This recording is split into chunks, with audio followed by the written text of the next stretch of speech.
Sometimes the biggest distance between two people does not begin with betrayal or heartbreak or one life-changing mistake.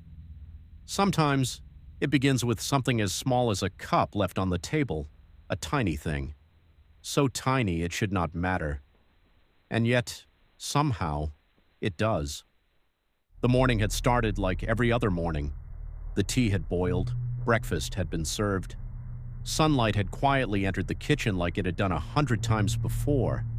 Everything looked normal, but after it was all over, one cup was still there, a few crumbs were still scattered, a chair was left slightly pulled out, and for some reason that small mess felt heavier than it should have.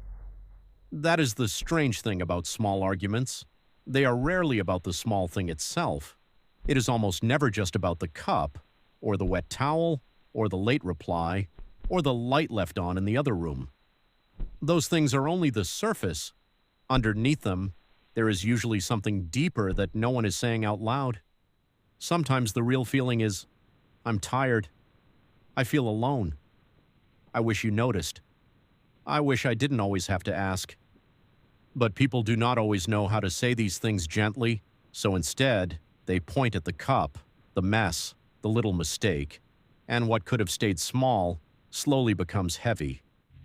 Then comes the silence, not the peaceful kind, the kind where two people are still in the same house, but no longer in the same emotional room.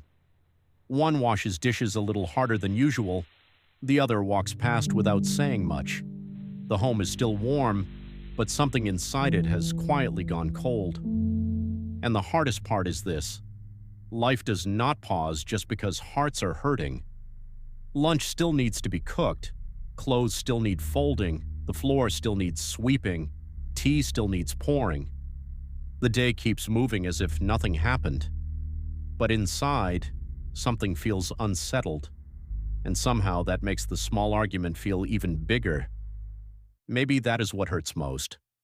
Not the argument itself, but the feeling of being unseen. Because most people are not asking for perfection. They are not asking for grand speeches. They are only asking for one simple thing: to be noticed, to be understood without always having to explain their pain.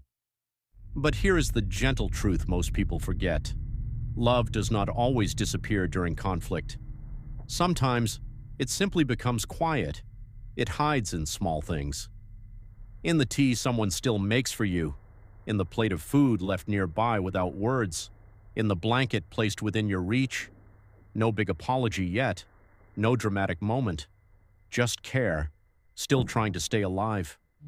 And that is how many relationships are quietly healed, not through winning, not through proving who was more right, not through making the other person feel smaller, but through softness, through one person deciding, maybe this is not more important than us. And sometimes that one soft moment is enough to open the door again.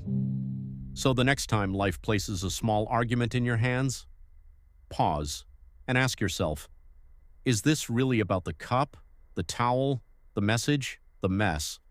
Or is it about two tired hearts asking to be understood in the middle of ordinary life? Because in the end, most love is not lost in big disasters.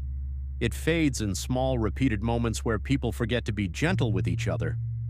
And maybe wisdom is simply this: peace is often more valuable than being right, and love is usually still there, waiting in the quiet. Thanks for watching. I hope you enjoyed the video. Don't forget to like, comment, and subscribe. See you in the next one.